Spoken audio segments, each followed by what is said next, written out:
What's up, guys? Today we're doing a podcast on the bro Drew's book. Drew, what's your book called? My book is called Utah Blaine by Louis L'Amour. Sounds very interesting and intriguing. Drew, can you tell us a little bit about your book that you read? Yeah, so Utah Blaine, he's a professional gunfighter, and he helps this guy, Joe Neal, save his ranch. Joe Neal was being hunted by guys who wanted to take his ranch and take his land and take everything he had, and his ranch was the best ranch in Texas. It's called the 46 Ranch, and there's people that wanted to take it from him and wanted to kill him first. They were able to take his land, and he was there to save the day when Joe Neal was getting hanged. Dang, that sounds super interesting.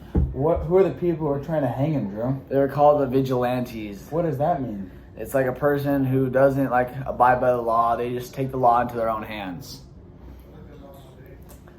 Continue. So they wanted to take his land and his farm. And so, like I was saying, Utah Blaine saved him from being hung from a tree. And Joe Neal gave him the ranch. He was like, hey, I'm supposed to be dead, so here's the ranch. It's all yours. And so Utah Blaine had to go and fight off all the vigilantes that were coming after him. And throughout the book, there was just a bunch of gunfighting and really action-packed stuff.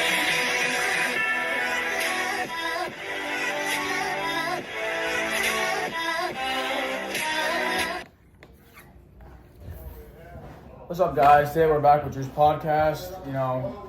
Drew, tell us some key points about your book. Definitely some key points for the book, just like I said in the beginning, was when Joe Neal was being hung by the vigilantes, and then Utah Blaine came in to save the day, and he cut him off the tree. Then also another key points in the book is when Utah Blaine got to the ranch that he's now the new owner of, and he was in there with some of the members that were already part of the ranch. And the vigilantes came to the house and started a big old gunfight in the front yard, and he shot almost every single one of them, and a really skilled shooter.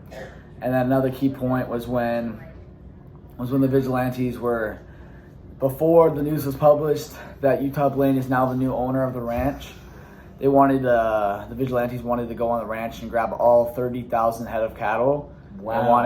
And they wanted to take them to the market to go sell them before the new ownership was announced, so people would know that they did bad stuff. And so they were going, the next morning they were going to go take all the cows off the ranch, but then Utah Blaine worked with some of the town people and the newspaper writers, and they came out with an article in the newspaper that next morning to have it published throughout the town about how Utah Blaine is now the new owner of the 46 Ranch. So now everyone knew about the ranch and the new ownership. So now these vigilante people couldn't come and take the cows away because it'd be known that they were doing crime activities.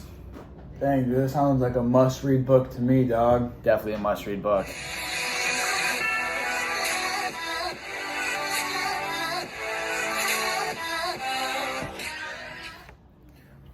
All right, we're back doing Drew's podcast again about his book. All right, Drew, tell us why we should read this book. I think that people should read this book because it was written in 1954. That's a long time ago, Drew. It was a very long time ago.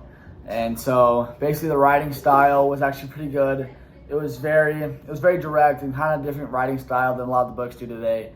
And it was kind of a good reminder about kind of all the stuff they did, when they wanted to bring messages to the other people, they had to do it on horseback, they had to ride away, and so messages were getting to people a day, 2 days later than they would. And so it was definitely a good little step into see where we're at with now and technology, how we can just send a text. But it was really cool to read about how they had to do horseback messages, and a lot of the stuff they were doing was delayed because of the modern technology we have today. Dang, you just got me on the edge of my seat just listening to that, Drew. Yeah. I think I might go read this book, That'd be a good idea. I think you guys should too. This podcast by Brock and Drew Snow.